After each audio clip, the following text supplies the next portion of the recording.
Hello, church. Welcome to Psalm Devotions. And we're going to start off this week with Psalm 36.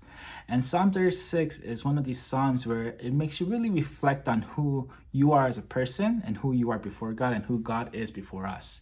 And the central truth for this Psalm is God's love is unfailing. And this Psalm starts off with God saying, I have a message, right? I have a message. Or God gave me this message in my heart. And King David writes this, and he says, the message is there are evil people, right? And the evil people or the wicked people are, they don't fear God, right? They only think about themselves. They're self-centered. Whatever they say is lies and deceitful. And they're always thinking about evil things, right? This is what evil is characterized as. And the main thing about what an evil person does is they don't reject wrong, right? They don't reject what is evil. And when we sit down to think about verses 1 through 4, you think about, man, that's me, right? I think about this thing. I have a wicked heart. But the greatest encouragement is from verses 5 and onwards. And King David writes about the love of God, right? Your love reaches to the heavens and your faithfulness to the sky. It's been written into many songs for us to sing, but how many of us actually internalize this truth? That even though I have constant thoughts of evil in my heart, God's love still stretches to the heavens. Right? He doesn't come and delight in evil, but he still chooses to love us unconditionally. Today's central truth is, God has this unfailing love for us, and I want us to really sit down and ponder upon that and what that means. Right, so church today, if there's anything else, really reflect on the unfailing love of God. All right, church, have a good Monday. See you soon. Bye. Hello, church. Today is Tuesday, and we're now looking over chapter 37 of our Psalm devotional. Today's central truth is, do not envy the wicked. The chapter begins with these words in verses 1 and 2. Fret not yourself because of evildoers. Be not envious of wrongdoers, for they will soon fade like the grass and wither like the green herb. There are times in our lives when those who do evil seem so much more prosperous than those who do right. And I've witnessed honest businesses struggle because they have chosen to do what is right, whereas other businesses who are not so transparent, not so ethical, they make profit and they thrive because they have chosen shady business tactics. I remember a time when a church member of ours was discouraged because their coworker, who happened to be not so friendly, engages in gossip, plays work politics, that person was promoted that week, whereas other deserving coworkers, they weren't noticed because they refused to engage in work politics. Time and time again, like so, we'll witness the righteous seemingly suffer, whereas the wicked thrive. But to that end, our scripture makes a clear and declarative statement, and it says here, do not fret. Do not envy the wrongdoers. They will soon fade like the grass and wither like plants. You see, we have to remember, we have a God who is just and right. He watches over all that we do. The wicked and the wrongdoers may prosper now, but it's a prosperity that will soon rot away, because the God who reigns, the God who judges, the God who rules over the earth is a God who does not tolerate evil. In the same, those who do right, while we may suffer now momentarily, because the King is one who upholds righteousness at the end, those who do good will ultimately gain. So let me share these words with you again. Don't envy the wicked. Stay committed to the ways of the Lord. Do what is right. Do good. Seek after God's righteousness. Soon enough, you will see the Lord uphold you and advocate for you in your behalf. I want to end our time with these words found in verses 5 and 6. It reads these wonderful words. It says here, commit your way to the Lord. Trust in him, and he will act. He will bring forth your righteousness as the light and your justice as the noonday. May that word bring encouragement to us. Blessings, everybody. Hello, church. Happy Wednesday. And today we're going to look at Psalm 38. And Psalm 38 is a very reflective psalm, a psalm where we're called to sit down and ponder upon what's going on. And when you read this psalm, it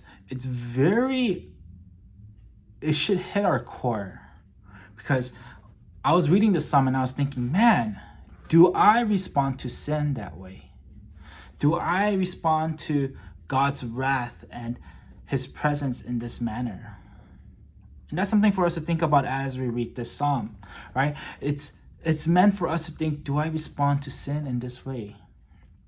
And that's today's central truth, is we need to respond to sin with urgency and with despair. And I don't mean we need to self-pity, oh, I'm a sinful person, or, just drown in agony, but really understand that the sin separates us from the presence of God. And that's ultimately what it is, And I want to give you an example. If I fight with my wife, because I've done something wrong, I want to do whatever I can to amend that relationship. Because if I don't, then I'm sleeping at the couch. Right? You don't want that, right? You want to have this peaceful relationship with the person you're having a relationship with. And in the same manner, we see this in this psalm. How are you coming before God when we sin? We're called to repent. We're called to wait for the Lord. It's crazy because he's saying he feels like God has turned away, or he turned away from God. And he's saying in verse 17, for I am about to fall and my pain is ever with me. Like, he is aching physically, he's aching emotionally, he's aching mentally and spiritually. But most of us, when we sin against God, we're like, this is who I am. And we should be troubled by that. We should be troubled by sin. So church, if there's anything for us to reflect on, it would be to really reflect on how our sin separates us from God. And I hope you could take that to heart today and throughout the week. All right, I'll see you soon. Bye, church. Hello, everyone. Today is Thursday, and we're now looking over chapter 39 of our devotional over the book of Psalms. And our central truth for the day is, take your anguish to God honestly and fearfully. One crucial lesson that we learn from this chapter is how to deal with anguished hearts. As I've mentioned before in our previous devotionals, wisdom is learning to take our anguish to God and finding peace and comfort in the Lord. But how should we take our anguish to God? How do we go to him? And this is where the lesson of the chapter comes in, because the psalmist shows us that we are to do so honestly, but also fearfully. Let me explain what I mean. First, notice verse 1. It reads here, I said, I will guard my ways, that I may not sin with my tongue. I will guard my mouth with a muzzle, so long as the wicked are in my presence. So initially, we find the psalmist holding his tongue, right? He's upset, he's distressed, but he doesn't say anything. Maybe he thought it was honorable, and maybe even proper, to not vent to the Lord. But I want you to notice verse 2. What was the result of that response? It says here in verse 2, I was mute and silent, I held my peace to no avail, and my anguish grew worse. With the psalmist keeping the difficulties to himself, we find his anguish growing. What the Bible is trying to teach us here is the fact that when we are in distress, you don't need to bear it alone. We need to take it to God. God is someone who desires to know your heart. He longs to be your help and rescue. And so when you are distressed, when you are in anguish, it's okay to, no, more than that, it's proper for us to go to God and to honestly lay it out before the Lord, our pains and our struggles. In other words, you can and you should go to God honestly in prayer. If you're hurting, if you're aching, go to the Lord. Be honest, be forward.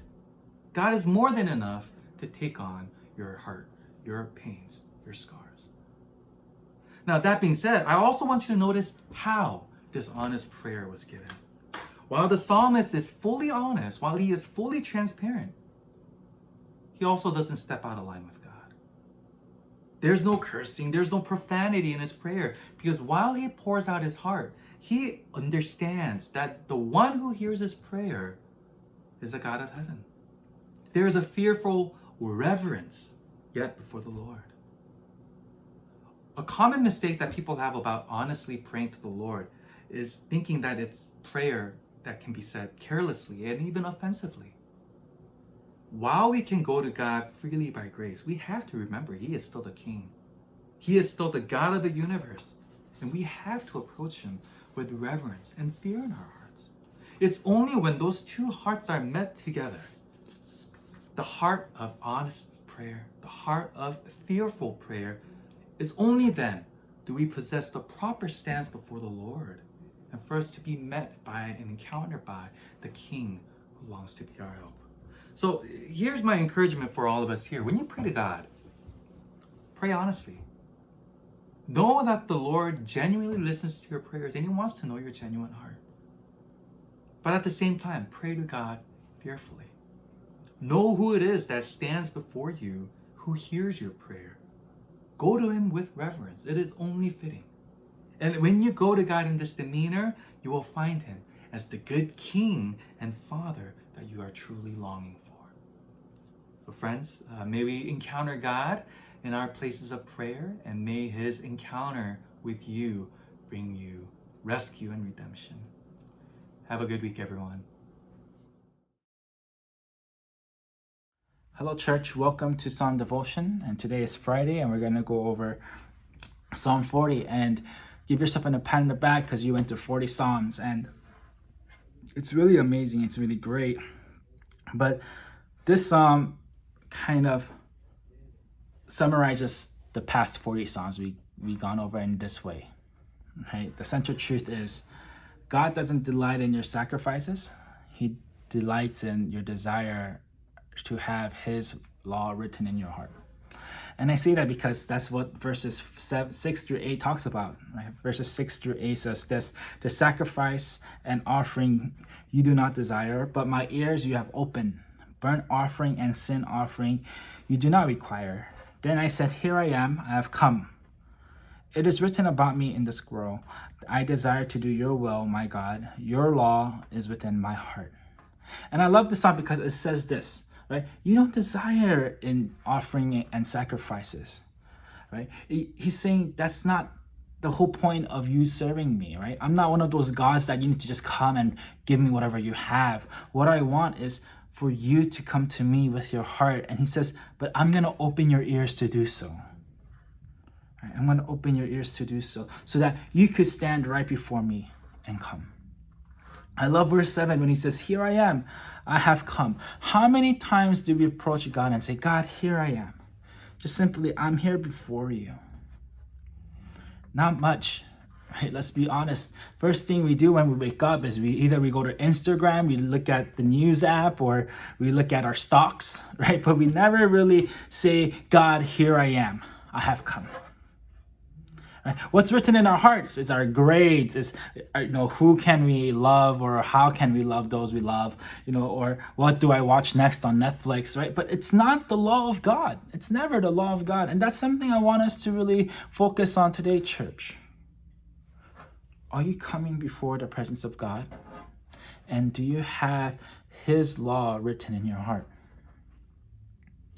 Now, church, that's something for us to reflect on.